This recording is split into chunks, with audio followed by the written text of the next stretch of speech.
Ikaw, Kristo, ang daan,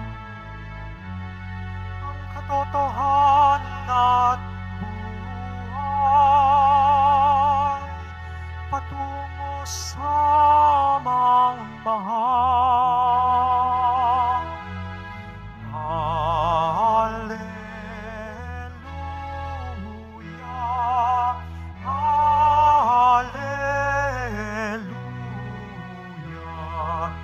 hallelujah,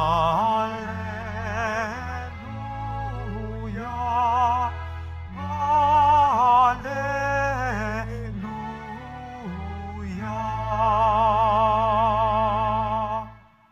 Sumainyo ang Panginoon. At sumayo rin. Ang mabuting balita ng Panginoon ayon kay San Marcos. Papuri sa iyo, Panginoon.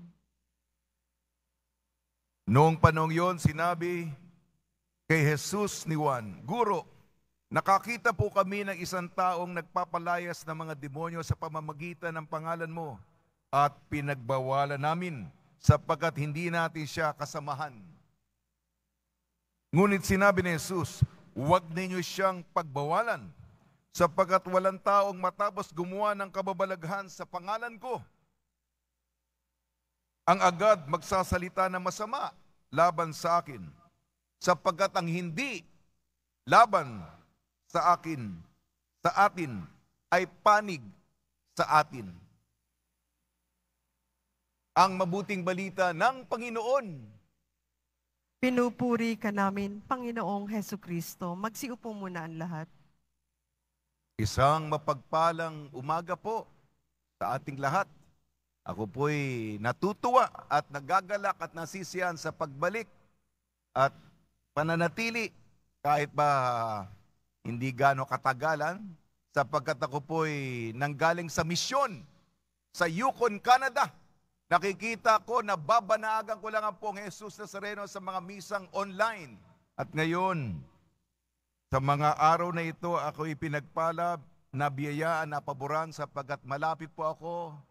Nakikita ko po dito ang Poong Jesus Nazareno. Dakilain, purihin, mahalin, paglingkuran ang ating Poong Senyor. Bigyan po tayo ng inspirasyon ng ating mga pagbasa. Unang pagbasa sa sulat ni Santiago, patuloy po itong tema ni Santiago.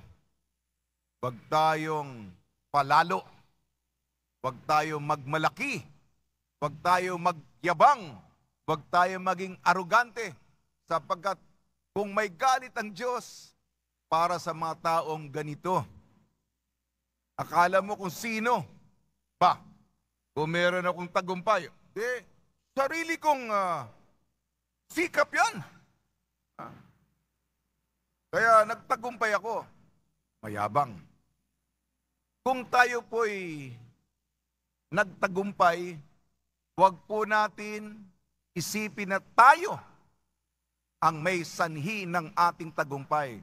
Sabi ni Santiago, sabihin natin, magpakumbaba tayo, kalooban ng Panginoon. O sabihin natin, ito'y nagawa natin sa awa ng Diyos, sa habag ng Poong Nazareno, kung ano man tayo.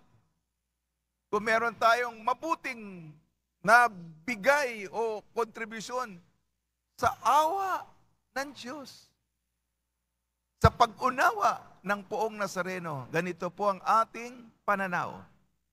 Dumako naman po tayo sa ating ebanghelyo ayon kay San Marcos. Bagamat sa simbahan, kailangan ng mga formal na institusyon. Ako po'y naordinahan. Kayo po'y natalaga. Meron tayong mga posisyon dito sa simbahan. Iba-ibang mga yung publikong pagtatalaga, pagkilala. Kaya meron tayong asignatura o tungkulin. Formal yan. Bahagi tayo ng, kasi sa simbahan may hierarkiya. May Santo Papa, ganoon, tapos may obispo, may pari, may mga laiko. Nagtutulungan tayo, meron tayong istruktura. Sabi ni, nagsumbong si Juan Panginoon, may nakita po kaming gumagawa ng milagro sa pangalan ninyo, pero hindi naman natin kasama. Wala naman siyang otorisasyon. Kaya pinagbawalan namin.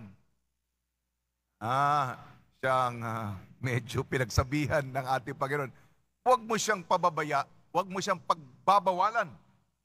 Imbis, sapagkat ang sabi ni Jesus, mabuti nga, may mga nagpoproklama, may mga gumagawa ng milagro sa pangalan ko, kahit na ba hindi natin kabilang, sapagkat ang hindi kontra sa atin, ang hindi sumasalungat sa atin, ang hindi laban sa atin ay para sa atin. Kaya tinuturing natin, bagamat walang otorisasyon, walang formal na designasyon o pagtatalaga, kasama natin yan. Sapagkat ganyan ang Espiritu Santo.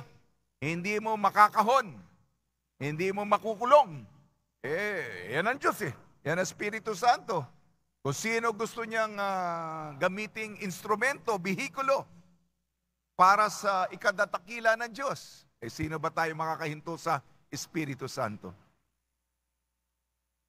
Yung santa para sa araw na ito, Santa Rita de Casia. Bago siya naging madre, may asawa siya. Kaya lang yung asawa niya ay namatay sa isang violenteng pamamaraan. Siya, imbis na yung paghihiganti, kasi noong panahon nun paghihiganti, pinatay mo. Mata sa mata, buhay sa buhay, ganun. Mabay talaga si Santa Rita nung una pa. Sabi niya, pagpapatawad ng kaaway, hindi paghihiganti. Siya pumasok sa pagkamadre sa mga madreng Agustino. Kontemplasyon, pagdadasal, pagninilay, pagtulong sa kapwa, mga mahihirap, mga may sakit. At binigay siya ng biyaya. Yung isa sa mga, sapagkat sa mga larawan ni Santa Rita, meron siyang parang sugat sa ulo. Kabahagi ito sa sugat ni Jesus sa ulo, yung koronang tinik. Koronang tinik, kaya si Santa Rita may parang sugat sa ulo. Solidaridad at pakikiisa niya sa pasyon ni Jesus. Muli, baka meron sa atin desperado, desperada, yung kadalasan, nandito tayo sa Quiapo, may hinihingi tayo. Ayun, dumapit tayo kay Santa Rita de Casia kasi marami mga tiisin siya. Marami siya mga tiisin, may mga pinagdadaanan. Alam naman natin yon. Sa pera, sa pamilya, sa trabaho, sa relasyon, at iba't ibang mga bagay, meron tayong kagipitan. Dumapit po tayo sa Kanya. Sa tulong ni Maria at ni San Jose at ni Santa Rita de Casia, muli, tayo po'y gumawa ng kabutihan para sa ngalan ng ating Nuestro Padre Jesus Nazareno. Magsitayo po ang lahat.